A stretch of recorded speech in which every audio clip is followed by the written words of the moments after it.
धात्विक गुणों के बाद डी ब्लॉक तत्वों में हम कैरेक्टर नंबर 4 पढ़ेंगे, परिवर्तनशील ऑक्सीकरण अवस्था एवं उच्चतम ऑक्सीकरण अवस्था का स्थायित्व। सबसे पहले हमें समझना है कि ऑक्सीकरण अवस्था क्या होती है और परिवर्तनशील ऑक्सीकरण अवस्था क्या होती है। देखिएगा सामने, मान लीजिए कोई परमाणु है N, ये परमाणु 2 इलेक्ट्रॉन का त्याग कर दे तो इस परमाणु पे +2 चार्ज आएगा।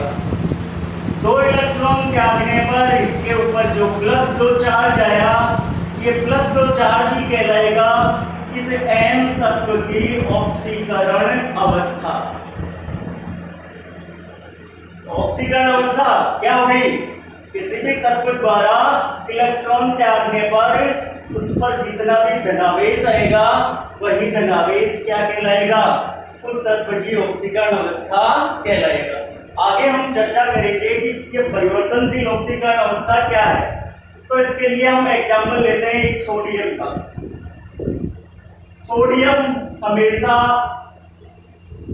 1 इलेक्ट्रॉन का त्याग करता है।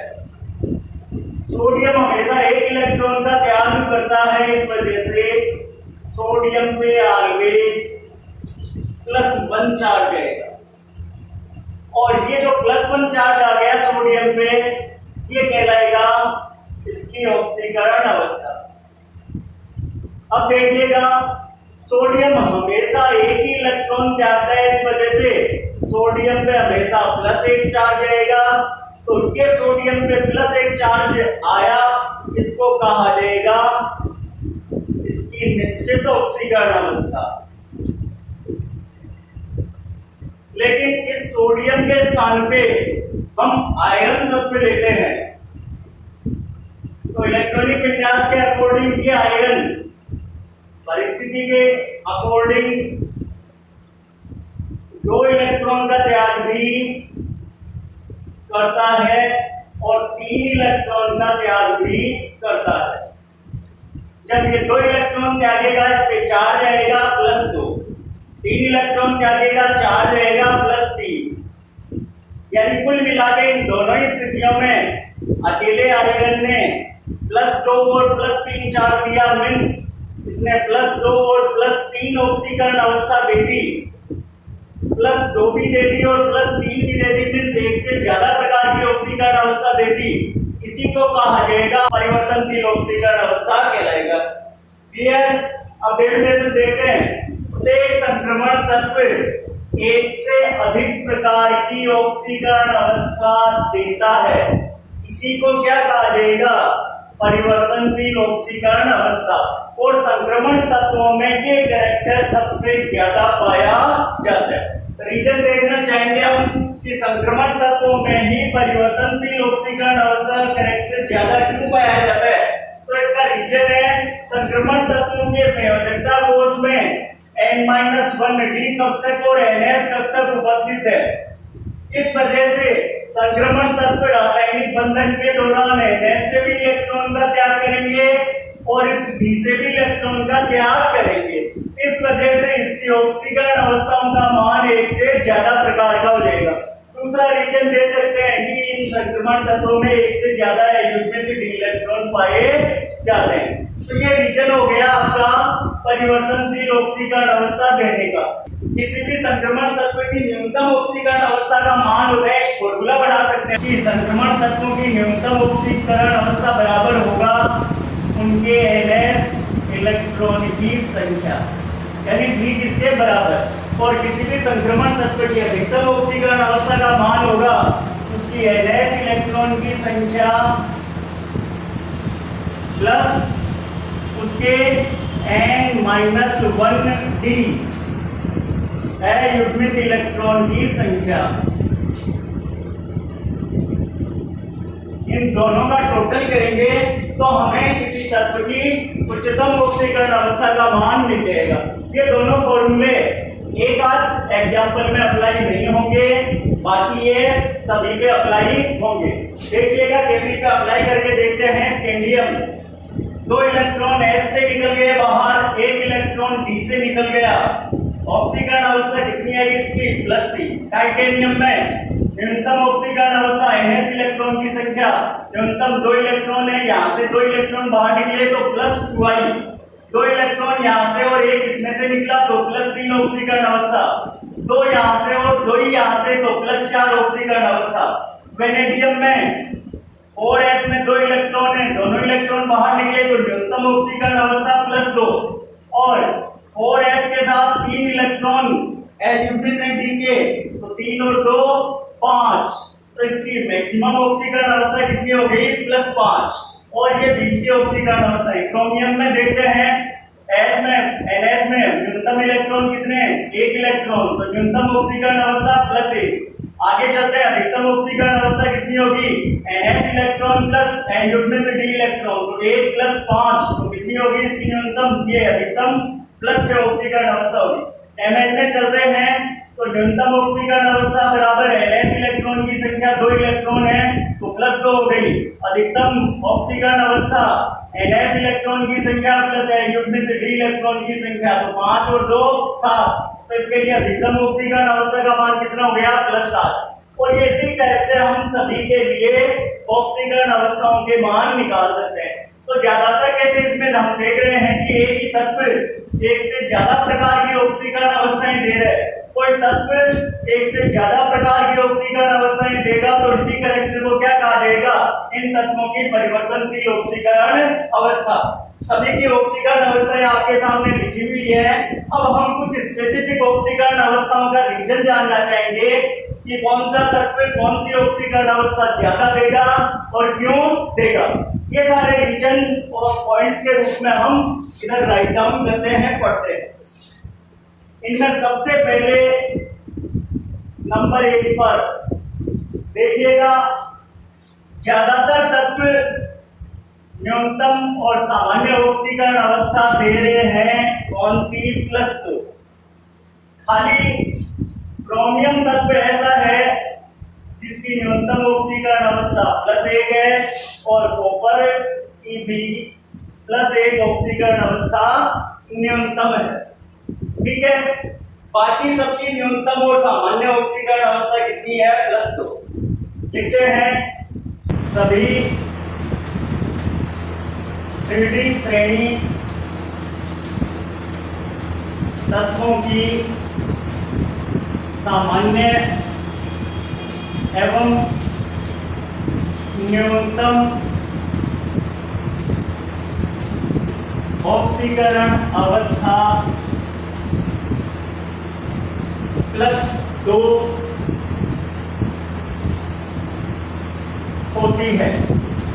और +2 होने का कारण क्या हो गया, ब्रैकेट में लिख देते हैं कि इन सबके 4s में या ns में न्यूनतम 2 इलेक्ट्रॉन उपस्थित है। तो रीजन हो गया कि इनके ns में या 4s में 2 इलेक्ट्रॉन उपस्थित होने के कारण। अब इनकी +2 हो गई तो बचा कौन Cr और Cu। इनकी सामान्य और न्यूनतम ऑक्सीकरण अवस्था कितनी हुई +1। तो आगे बढ़ाते हैं, लेकिन Cr व Cu के लिए न्यूनतम ऑक्सीकरण अवस्था +1 होती है। क्यों होती है +1? क्योंकि इनके ns या 4s में 1 इलेक्ट्रॉन उपस्थित है। इनके ns या 4s में 1 इलेक्ट्रॉन उपस्थित। फर्स्ट स्पेसिफिकेशन या कैरेक्टर हो गया परिवर्तनशील ऑक्सीकरण अवस्था का। नंबर 2 पे चलते हैं। यहां देखिएगा, स्कैंडियम से हम स्टार्ट करते हैं सीरीज को और Zn पे एंड करते हैं। इस सीरीज में स्कैंडियम से चल के हम बीच तक Mn तक जाते हैं। तो रेगुलर देखिए अधिकतम ऑक्सीकरण अवस्था के मान में वृद्धि हो रही है, साथ में ऑक्सीकरण अवस्थाओं के मानों की संख्या भी बढ़ रही है। जैसे इसके लिए 3 टाइप की ऑक्सीकरण अवस्थाएं होगी, 4 टाइप हो गए, 5 टाइप हो गए, 6 टाइप हो गए, 7 टाइप हो गए, वापस से 6 टाइप हो गए। यानी अधिकतम ऑक्सीकरण अवस्था की वैल्यू भी बढ़ रही है और ऑक्सीकरण अवस्थाओं की संख्या भी बढ़ रही है। रीजन क्या होगा इसका? स्कैंडियम से यदि हम चले Mn तक तो हुआ क्या है, यहाँ पे युग्मित डी इलेक्ट्रॉन संख्या में वृद्धि हुई और इसकी वजह से अधिकतम ऑक्सीकरण अवस्था में भी वृद्धि हुई, जो Mn के लिए बढ़ के कितनी हो गई? +7। तो अगला क्वेश्चन ये बन गया कि Mn के लिए अधिकतम ऑक्सीकरण अवस्था कितनी? +7। किस वजह से? 5 है युग्मित डी इलेक्ट्रॉन के कारण और 2 4s इलेक्ट्रॉन के कारण। अब अधिकतम का तो मान बढ़ा ही, साथ में इनकी परिवर्तनशील ऑक्सीकरण अवस्थाओं की संख्या में भी वृद्धि होगी, रेगुलर वृद्धि हुई है। आगे चले Mn के आगे चलते हैं FeCO, NiCO और Zn लास्ट तक। तो यहाँ पे क्या होगा कि इनका रिवर्स हो जाएगा। क्या लिखेंगे इसके लिए कि Mn से आगे Zn तक जाने पर युग्मित डी इलेक्ट्रॉन संख्या में कमी, इस वजह से अधिकतम ऑक्सीकरण अवस्था में कमी। और सेम वही पॉइंट है, परिवर्तनशील ऑक्सीकरण अवस्था संख्याओं में भी कमी हो जाएगी। ये धीरे धीरे संख्याएं भी घट रही है और अधिकतम मान में भी कमी हो रही है। अब खाली हमें इसको राइट डाउन करना है सेकेंड पॉइंट को। 3D श्रेणी में स्कैंडियम से Mn तक जाने पर युग्मित डी इलेक्ट्रॉन संख्या में वृद्धि के कारण युग्मित डी इलेक्ट्रॉन संख्या में वृद्धि के कारण अधिकतम ऑक्सीकरण अवस्था में एवं परिवर्तनशील ऑक्सीकरण अवस्था संख्या मानों में वृद्धि होती है, जो Mn के लिए +7 है। और नेक्स्ट इसके आगे युग्मित डी इलेक्ट्रॉन संख्या में कमी के कारण Mn से Zn तक क्या हो गया? अधिकतम ऑक्सीकरण अवस्था में कमी हो गई। स्क्रीनशॉट लेके वीडियो को पॉज करके आप इस पॉइंट को राइट डाउन कर सकते हैं। अब इसका अगला फीचर देखते हैं, परिवर्तनशील ऑक्सीकरण अवस्था का स्पेसिफिकेशन देखते हैं। यहाँ पे देखिएगा बाकी सभी तत्व परिवर्तनशील ऑक्सीकरण अवस्था दे रहे हैं, एक से ज्यादा टाइप की ऑक्सीकरण अवस्थाएं दे रहे हैं, लेकिन 2 तत्व हमें दिखाई दे रहे हैं। एक तो स्कैंडियम, ये खाली एक ही टाइप की ऑक्सीकरण अवस्था दे रहे हैं +3, और दूसरा तत्व है जिंक, ये भी एक ही टाइप की ऑक्सीकरण अवस्था दे रहा है +2। इसका मीनिंग ये हो गया कि इस 3D श्रेणी में स्कैंडियम और Zn ये परिवर्तनशील ऑक्सीकरण अवस्था नहीं देते, खाली एक टाइप की ऑक्सीकरण अवस्थाएं देते हैं, जिसमें से स्कैंडियम +3 देता है और Zn केवल +2 देता है। राइट डाउन करते हैं। कारण के लिए स्कैंडियम के विन्यास की परमाणु क्रमांक 21 स्कैंडियम की संयोजकता कक्षा का विन्यास होता है PS2 PP6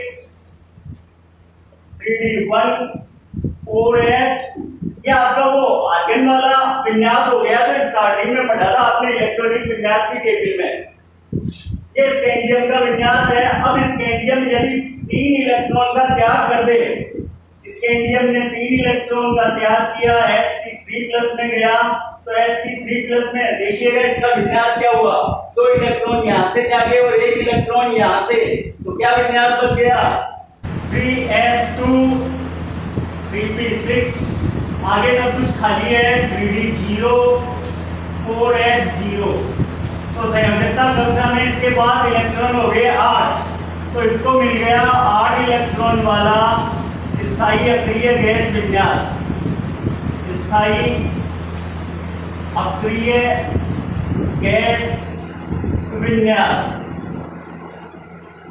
यानी स्कैंडियम में ये स्थायी अक्रिय गैस विन्यास प्राप्त करने के लिए खाली एक ही टाइप की ऑक्सीकरण अवस्था B+3 मीन्स परिवर्तनशील ऑक्सीकरण अवस्था नहीं थी।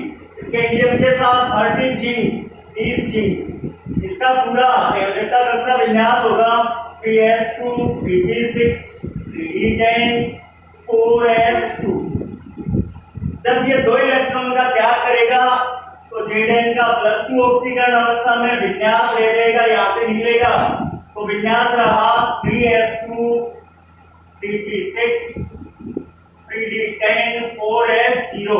तो संयोजकता कोष में कितने इलेक्ट्रॉन बच गए? 18 इलेक्ट्रॉन। और 18 इलेक्ट्रॉन में विन्यास को क्या कहा जाता है?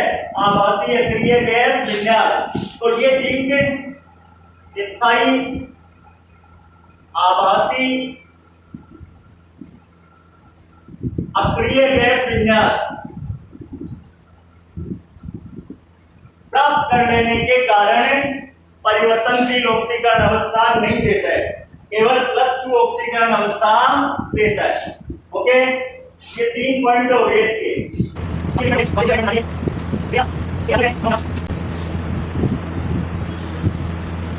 Mn ने ऑक्सीजन के साथ क्रिया करके बनाया Mn2O7,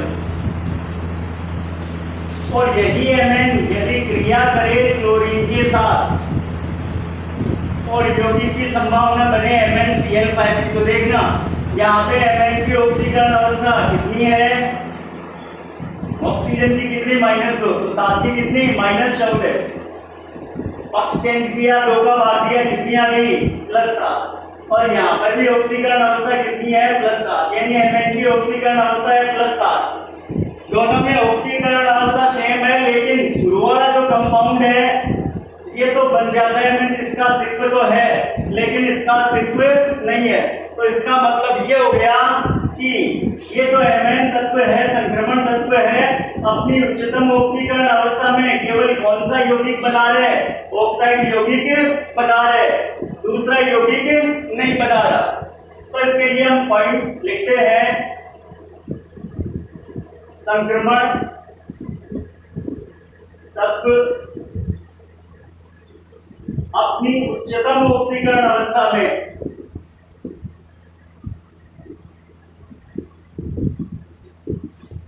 ऑक्साइड और क्लोराइड भी बनाते हैं।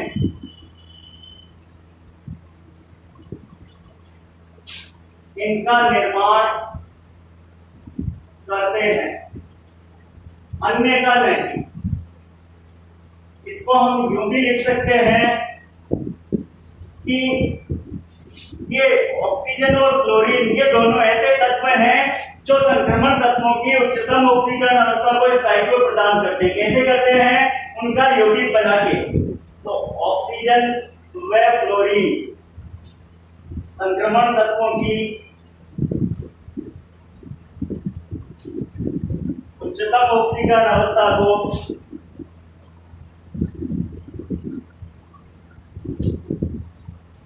सर्वाधिक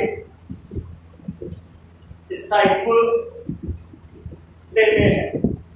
रीजन ढूंढते हैं, रीजन क्या होगा? एक्चुअल में यहाँ पे ऑक्सीजन की साइज छोटी है, क्लोरीन की साइज बड़ी है, तो इन दोनों तत्वों का ये स्पेसिफिक कैरेक्टर किस वजह से है कि ये ऑक्सीजन और क्लोरीन है। इन दोनों ही तत्वों की ऑक्सीजन और क्लोरीन की या का आकार छोटा होने की वजह से एवं विद्युत ऋणता उच्च होने के कारण ये क्या करेंगे? संक्रमण तत्वों की उच्चतम ऑक्सीकरण अवस्था को स्थायित्व प्रदान करेंगे या वो यौगिक बनाएंगे। जब बात तुलना की जाए ऑक्सीजन और क्लोरीन दोनों में, तो इन दोनों में से बेस्ट कौन है? ऑक्सीजन है। इसका रीजन क्या देंगे कि ऑक्सीजन में बहुत संयोजकता पाई जाती है, इसकी संयोजकता 2 होती है, जबकि क्लोरीन की संयोजकता 1 होती है। तो इन दोनों में से भी बेस्ट इस टाइप को कौन देगा? दोनों में से ऑक्सीजन देगा। ठीक है, आगे पॉइंट नंबर 5,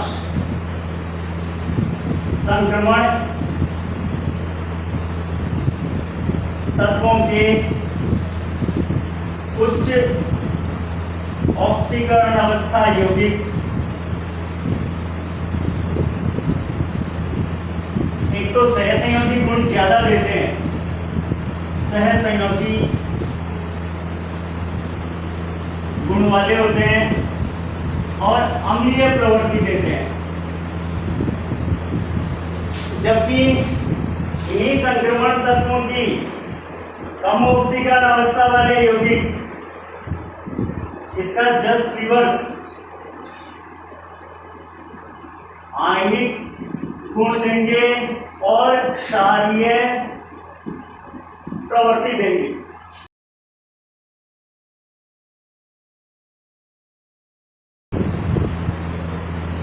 इस पॉइंट को आप एक एग्जाम्पल की सहायता से समझ सकते हो। Mn तत्व ऑक्सीजन से क्रिया करके कुछ यौगिक बना रहे हैं, जैसे MnO, Mn2O3,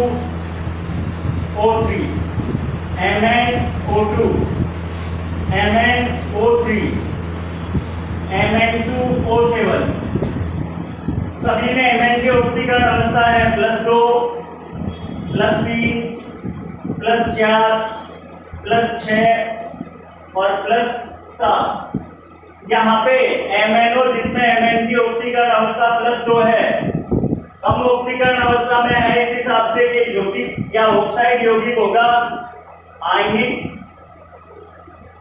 और क्षारीय। ये भी कम की रेंज में आ रहा है, ये भी होगा आयनिक और उभयधर्मी।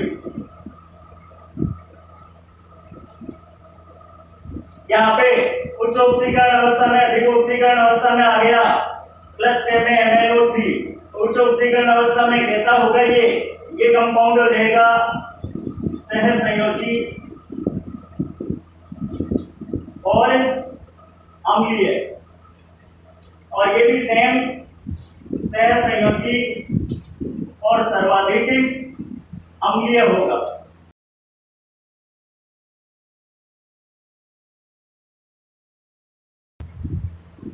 ions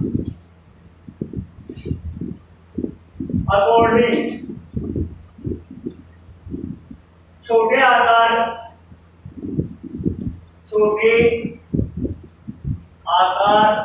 वाला धनायन। अब छोटे आकार का धनायन कौन होता है? जिसका आवेश या ऑक्सीकरण अवस्था ज्यादा होती है। उच्च ऑक्सीकरण अवस्था या आवेश वाला धनायन हमेशा छोटी साइज का होता है। तो छोटी आकार वाला धनायन हमेशा ऋणायन का ध्रुवण ज्यादा करता है।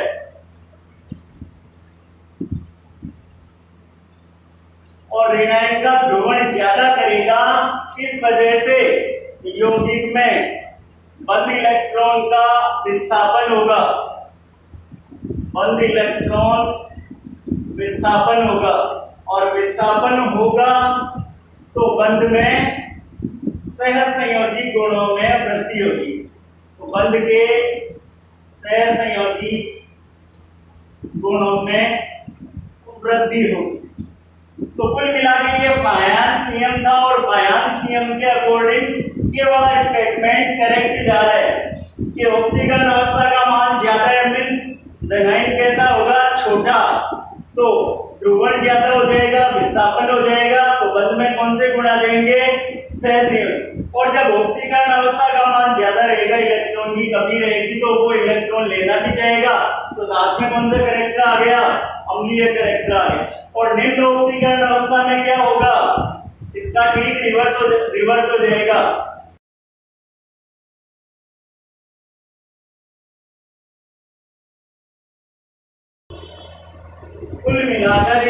को रीड आउट करें हम, तो सेंस क्या निकलेगा इसका कि यदि किसी संक्रमण तत्व के यौगिक में केंद्रीय धनायन की ऑक्सीकरण अवस्था ज्यादा हो, तो ऐसी स्थिति में उस धनायन का आकार क्या होगा? छोटा। और आकार छोटा होगा तो सहसंयोजी गुण कैसे आ जाएंगे?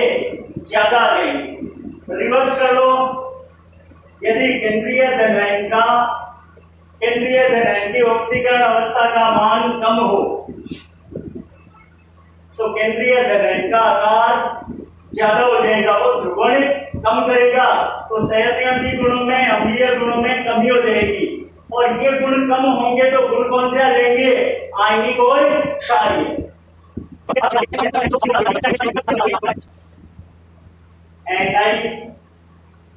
NiCO टेट्राकार्बोनिल निकल,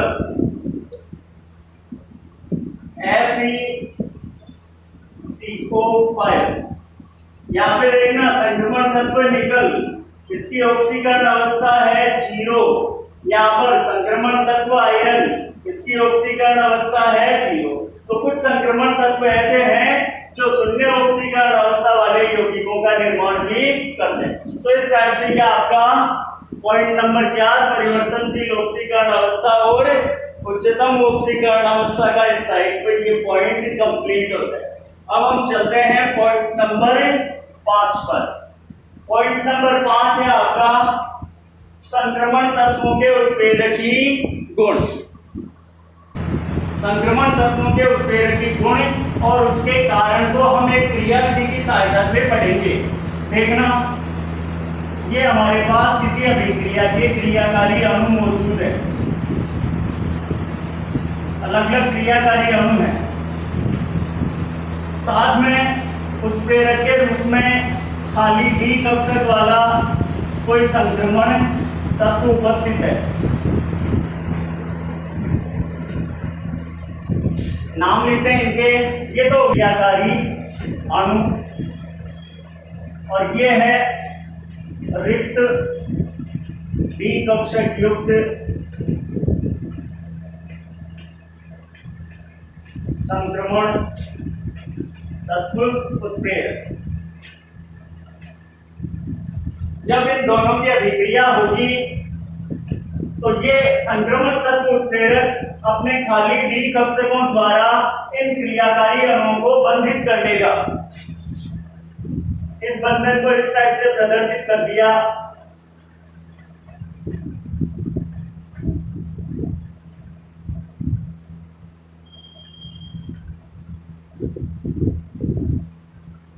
जब इस संक्रमण तत्व उत्प्रेरक ने अपने खाली डी कक्षकों को काम में लेके क्रियाकारी अणुओं को अपने साथ बंधित किया, अपनी सतह के साथ जोड़ा, तो ये बन गया एक उच्च ऊर्जा वाला अस्थायी